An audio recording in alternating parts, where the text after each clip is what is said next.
Hello, world. Welcome to the Winning Brand Podcast. I'm Chase, your host for today. Thank you for tuning in to the Winning Movement. Please take a moment to rate us on iTunes so I can keep bringing you winning content. So today I want to introduce you to Dr. Janice Little. Dr. Little is an optimistic visionary educator who is a social worker, and she's very passionate about serving children and families. She is the founder of Kids Money Club and Kids Money Mart. Her recent activities include high-profile virtual mentoring and fast money pitch. She is the author of 2 books, The Good, Getting Out of Debt. We definitely have to talk about that. Diva's Journal, and The Graduate's Gift, 4 Bases for Success. You have a very impressive dossier.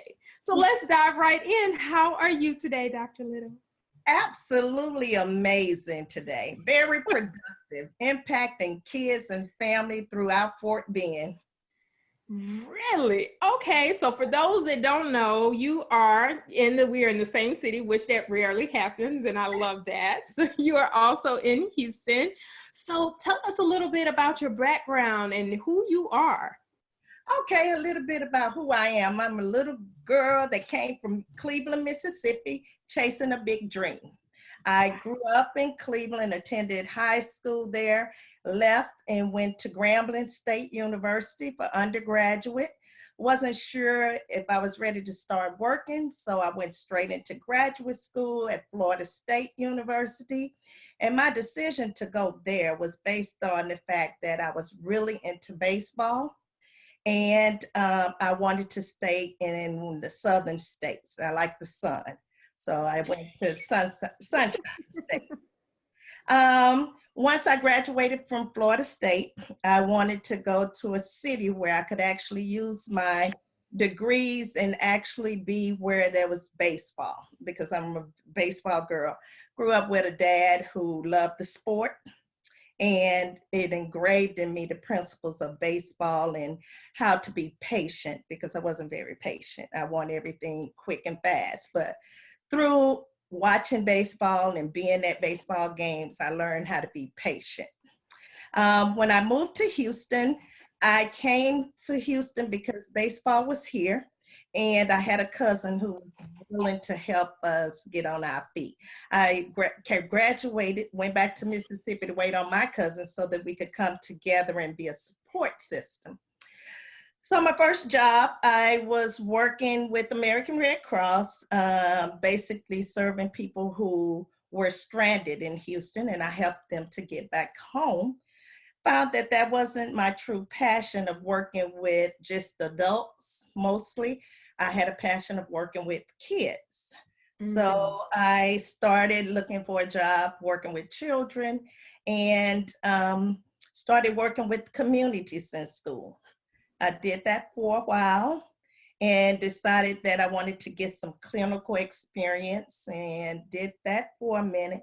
Then I found my true passion with school social work, being that you can work with kids for more than just one time. You can work and see them transitioning on from early stages until they graduated. So started working with the school district, and during that time, I felt that I could work a regular job, but entrepreneur was part of my spirit, because my father was an entrepreneur and I spent a lot of time with him in baseball. So I had the skill set of being a business owner. My first business, I went into a partnership. We started a vending machine business with a good friend of mine from my hometown. Young, we were just learning how to get in business. So we did a lot of things wrong with the business, putting vending machines in different places. We would put them in the laundromat and we would get robbed in the laundromat. So we had to learn quickly. Oh, no. We needed to put them in a place where people could watch them. And, we started putting them in banks and personal care home where staff could watch the machines. So that was my first business adventure. Then after a few years, decided that I want to step into real estate for a minute, and I became a landlord. Well, what I learned from that is a lot of times when you jump into business, you really need to educate yourself about the business instead of just jumping into it. I jumped into it and I really didn't build my business correctly because I became the landlord. I didn't incorporate the business. It was just a sole proprietor, which meant that it was still in my name, everything. And when the tragedy happened, they came after me. And at the time when they came after me for 25 million. And I was like, oh my God. Yes, it was one of the worst time of my business career. As also during that time, I was in doctoral school at that time. So you have a tragedy where your business, you're being sued for 25 million and you really don't have 25 million. But the stress and the trauma behind being sued, it taught me a valuable lesson. That when I went back into business, because I knew I was going to keep doing it. But at that time, I had to stop that business because of all the trauma and everything that was centered around it. Had to stop and redo again. But the second time that I had learned and started positioning myself and getting with people who knew a lot more about business than I did.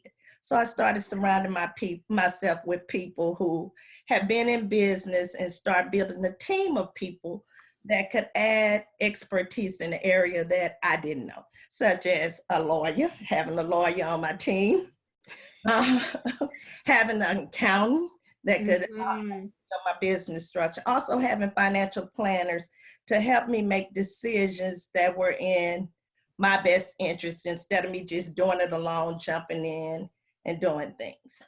So after that traumatic event, I was in doctoral school. And when I first entered into doctoral school, one of the professors asked us to do an assignment.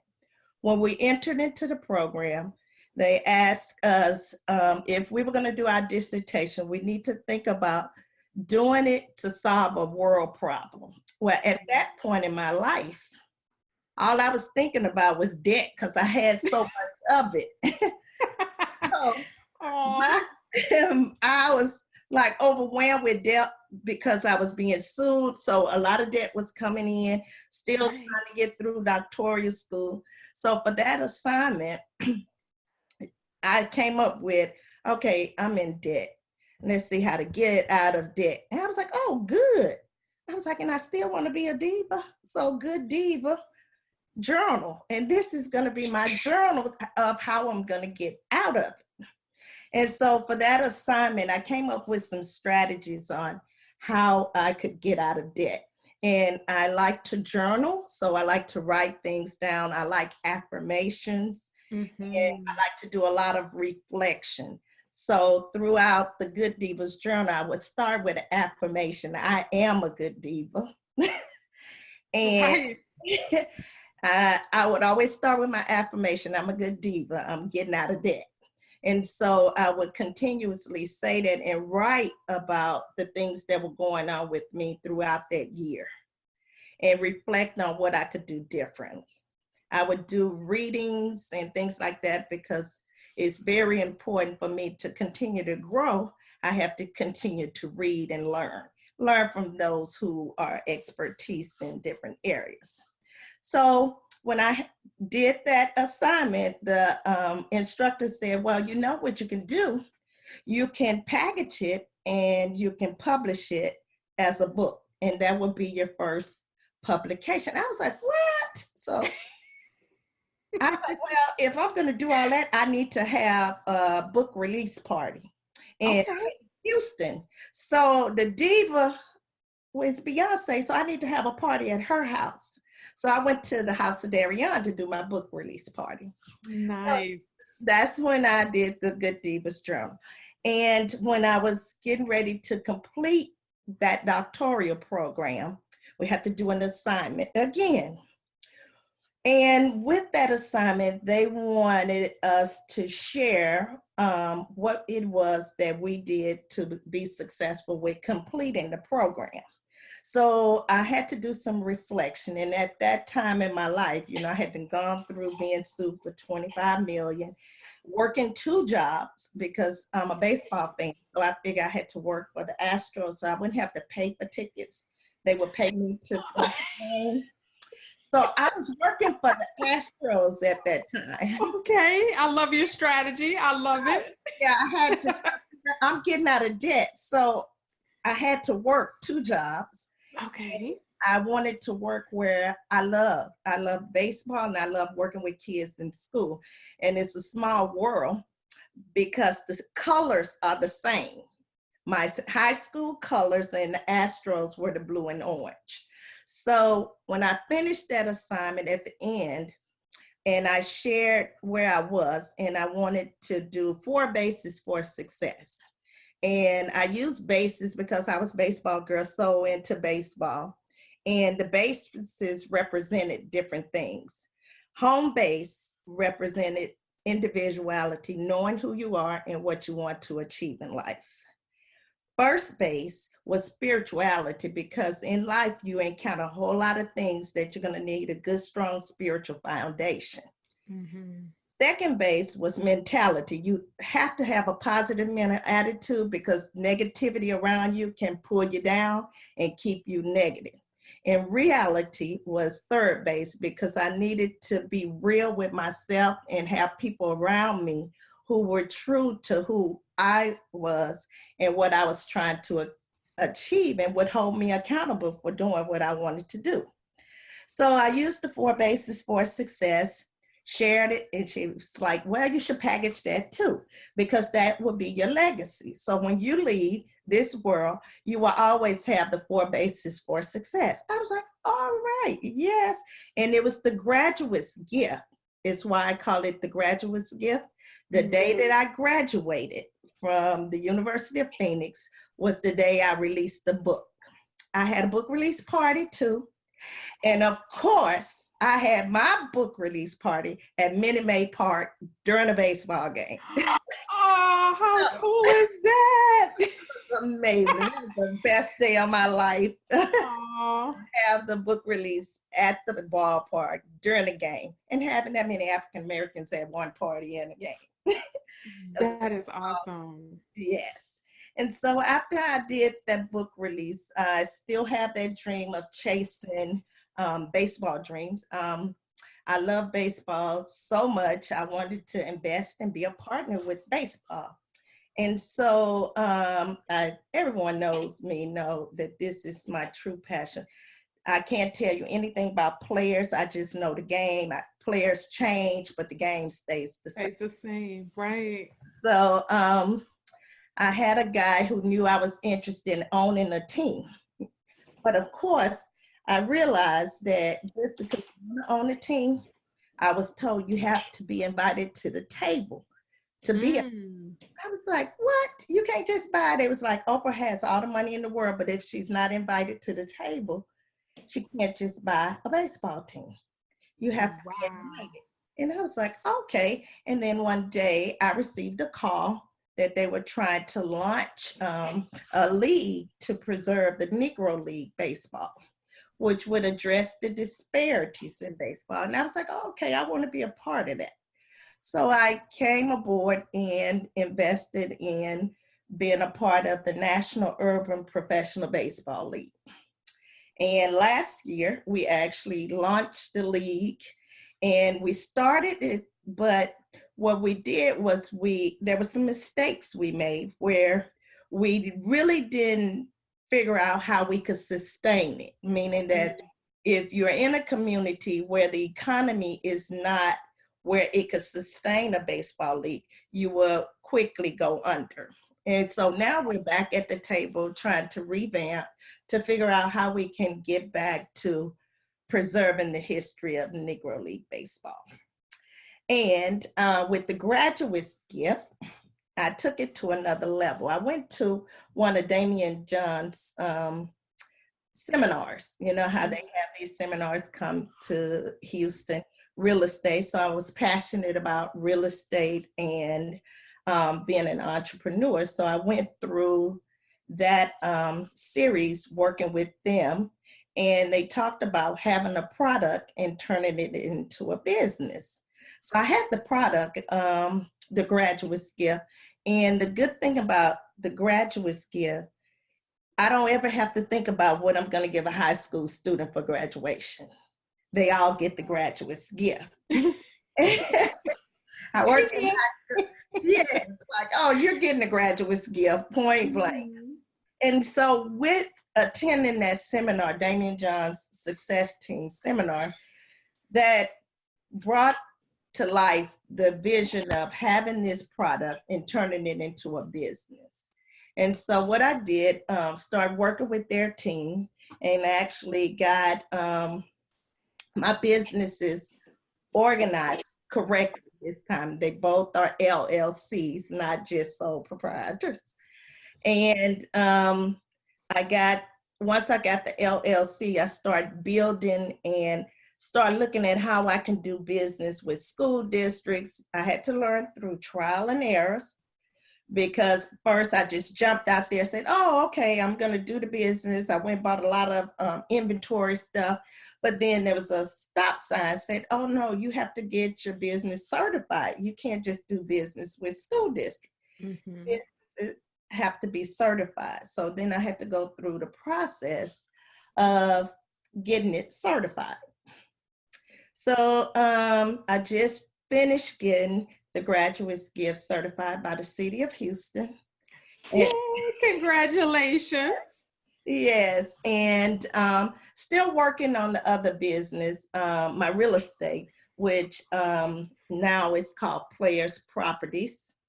Okay. So what I'm looking to do is to continue to purchase real estate, but I want to do target real estate in the cities where we're going to have baseball with our league. So that's my strategy with Players Properties, LLC. Okay, because you just laid a lot on us right there. Okay. So let's unpack some of this, okay? So there is a very key thing that resonates with your entire story, right? So I want to talk about, because one of the things that I sometimes struggle with, sometimes more often than others, is patience. And you mentioned, that baseball gave you the patience that you needed. So would you recommend that I just kind of start watching baseball? Well, how does that happen?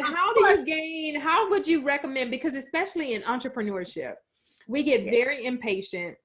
And when things are not maybe happening fast enough, we give up, or, when the challenging times come, we are not patient because we want it now. We want things to happen now. So what advice can you give real quick about how we can kind of maneuver through this whole patience thing in entrepreneurship? Okay. My strategy has been with being patient is when I'm moving too fast and things are not happening when I want it to happen, what I start doing is self-reflection, reflecting on why is it I'm doing it so fast? What is it I'm trying to accomplish? And then what can I accomplish by doing it a little bit slower? And so I do that self-reflection to try to slow myself down, because otherwise I'm just fast and bump my head. And then instead of quitting, I reflect on it and say, okay, what's the lesson in this? And how can I move forward? I like it. I like it. I'm gonna have to take a page from your book, because I just realized that sometimes I get so frustrated, and then I just get in a mind frame and I'm like, you know what, forget it. I'm not that I'm quitting, but I'm letting go. And I find out when I let it go, that's when it happens. Right? Because I've let go and I've released all of the, the stress and the worries behind it, and I just let it come naturally. And then it happens. And I'm like, why didn't you just let go, Chase? Why? Why are you taking yourself through this? Right? So one thing that you mentioned was getting help and recognizing that. And I mentioned that in like my earlier podcast about there are certain people that you definitely need on your team. You need an attorney. Yes, I have several.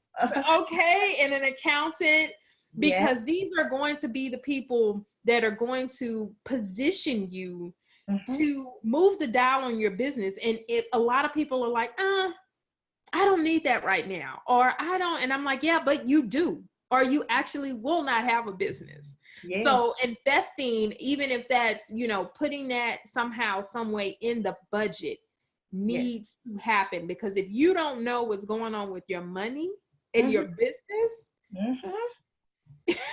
you're setting yourself up for complete failure. So I really, you know, applaud you for saying, hey, listen, I bumped my head and, you know, this is not going to work, because I've been sued before too by an ex-business partner. And the only thing that saved me was dotting my I's and crossing all of my T's when she didn't. So I was like, that saved me, because, you know, keeping everything in order and making sure that I had people reviewing my paperwork and my contracts and my books and, you know, staying in my face, like, you know, Chase, what's going on? What's this? Because it helps. Yes. Yes. It really, really helps. So I want to talk back. So you got a couple of books about, you know, mentoring, the fast money pitch, and getting out of debt. Because I know a lot of our listeners are still in corporate. Yes. And they want to really get out of corporate, but they're in debt and they have all these things going on and they're like in this rat race and not really sure how to get out. So what would you recommend that they just kind of focus on in being intentional about getting out of debt? Okay. First of all, if someone is working, because I'm still working in well, it's not corporate America, in public education. Right. And so I'm still working, but it's part of my strategy, because I'm at the point where I had to do an assessment. Either I was just going to step out and do my business and I still would have debt, or would I step out and be debt free? So I had to create a strategy of what am I going to do when I do my business. I'm doing my business right now part-time, so that in the future I can transition to do it full-time, because the reality is the bills are real and they're here to stay until I get rid of them. And you have to pay your bills. Otherwise, when you're trying to do your business, you can't get business loans or anything with bad debt. So I would encourage them to continue to work for corporate America full-time and work on your business part-time and create an exit strategy. Everyone who I work with know that I'm working on my exit strategy, because December 2021 is my date. I've already put it out there in the universe. I'm retiring to do my business. I'm not going to be an employee anymore.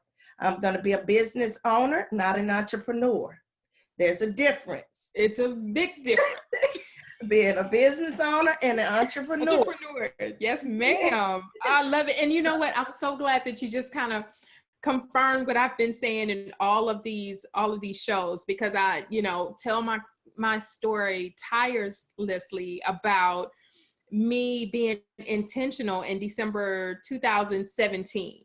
Yes. When I was like, you know what, I do not want to work for someone forever. So I set my day for this year of my birthday to be done with corporate America. Yes. But I knew I had to be intentional on getting out of debt, you know, having good credit for business credit, and you know, just doing all these things and have a savings. So I made sure that I started then, and it happened, you know, faster than, you know, like saving and things like that. But people do not understand the significance of like really creating that exit strategy, really being intentional and saying, this is what I want. You know, I do want to be a full-time business owner, and I do have to make the sacrifices. No, I can't eat out every day. No, I can't have that, you know, that Starbucks every day. No, I can't, you know, I have to make some serious sacrifices and cut back, because I want this so bad, you know. And I tell people all the time, how bad do you want it?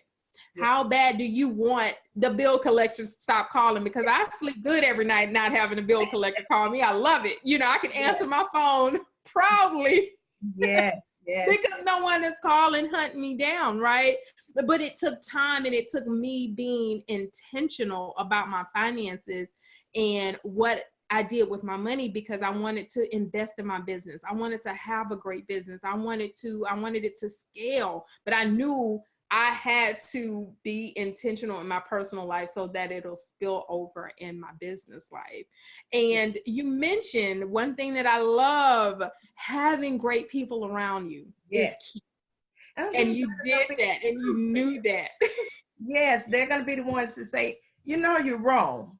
And you don't get offended when they tell you you're wrong. You should do it this way. Now, I'm kind of hard-headed. Sometimes when I can be hard-headed. And I recall one of my attorneys telling me I shouldn't invest in something. And I said, you know, what I believe in is, I believe in investing in what I'm passionate about, and that's me chasing the dream. And if I mess up in investing in me, it's okay. It's my mess up. It's mine, and I take full ownership and responsibility for the mess up. If I lose money, money comes, money go. But the dreams I have will always be mine, and for me to achieve them. So I chase my dreams still, even though they say that's not a good investment, but it was a good investment for me because I got satisfaction out of it. The moment of just seeing it being successful for a peak, it was success for me. For sure. And one thing that I think you've learned now, especially even through the investments, I don't think it's like a learning lesson, right? Good, bad, or indifferent, it's still a learning lesson. And you still got something out of it. And the fact that you now know how to put the infrastructure in your business. And so that now, because you've learned all of the mistakes, and like, no, I have to put this in place. I have to put some systems in place. I have to put some processes in place in order for this thing to run. So that you recognize that, and that you did that is like you learned from your learning curve. And a lot of people, they don't do that. Sometimes they're like, oh, this was just a horrible mistake. It was a bad investment. I quit. Right. And we get that so much, and you have the tenacity to keep going. I love it. Oh, yes. And another thing I've learned too is to trust people, the people around me, that they are capable of delivering and performing the way that I do. Because I had a problem with trusting that people would do the job the way I do it. And isn't that hard though? It's very hard, but I've learned to trust that they can do it. You're right. You're absolutely right. And then to train them of how I would like for it to be done. So the thing is, you can coach, teach, and train, and then they can perform the way that you expect them to. That's a word. I love it. That's a word. So how big is just curious, how big is your circle? Your circle of my circle? It depends on which circle you're referencing. Okay, well, let's reference both. Okay. Let's reference your personal and your business. Okay, what I try to do is to keep people in my circle that's smarter than me, because they have to be smarter than me. So there are a lot of doctors, because to me, they are the ones that have achieved the highest honors in their profession. So I have a lot of doctor friends. Yeah, I do. And then I have to think about that. Yeah, I really do. And then I still have my homies, that I grew up with. I still have my best friend from 8th grade. We still are best friends. I still have my family. They're not all doctors, but they're true to me, and they're supportive. And when I mess up, it's okay. They're okay. They're going to be there to support and help lift me back up and do things like that. So my circle is full of family, friends, and people who support what I'm trying to do. And I spend a lot of my time helping others. So the more people I can help, it returns it back to me. And I love that because, I'm a big, advocate of I have to keep people smarter than me around. The moment I feel like I'm the I may be smarter than you, I got to change that circle. I got to leave. Yes. And I look at today, how many people did I call to get some feedback from of how I could do something different or just share ideas with, Mm-hmm.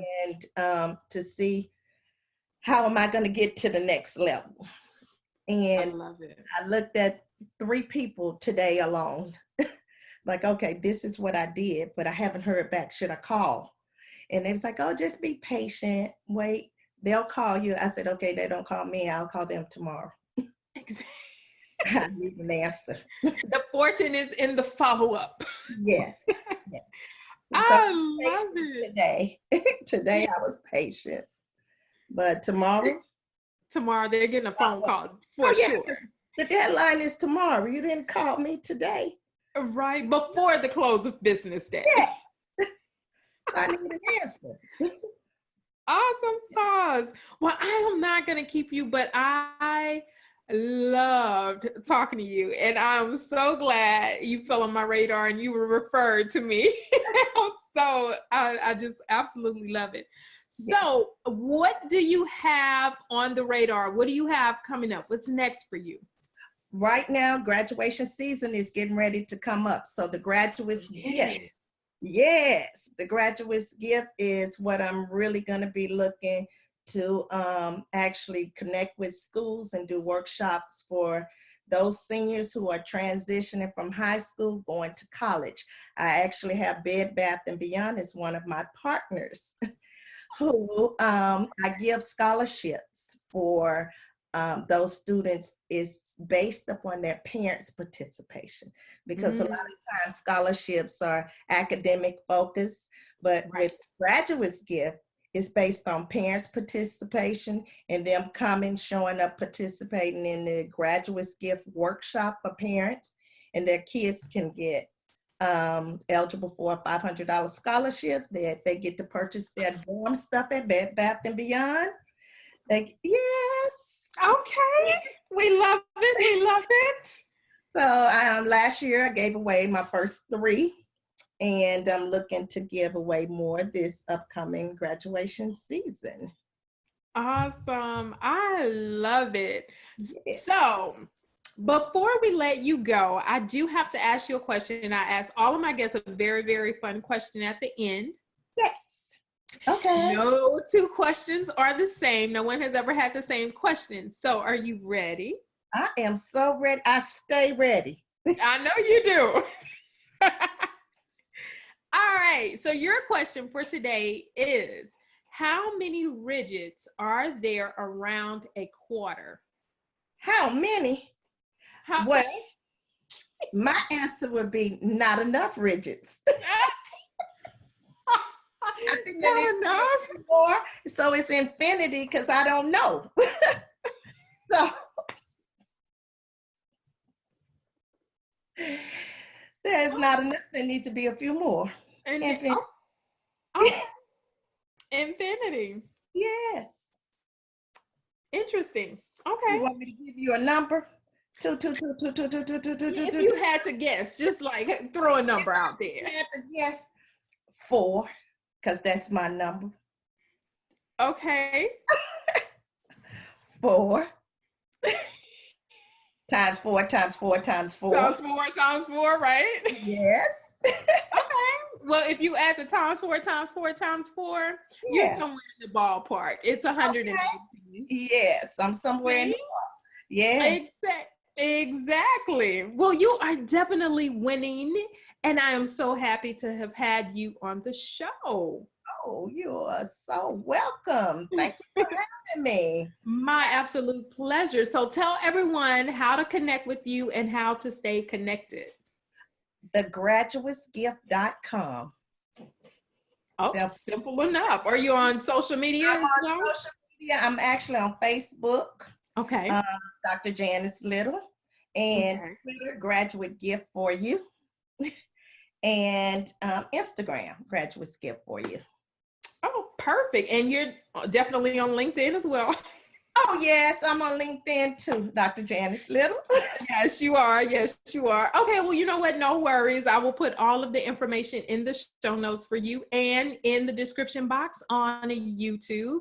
Well, I want to thank you so much again for being a part of the Winning Brand podcast and bringing your expertise. Yes, thank you. You're so welcome.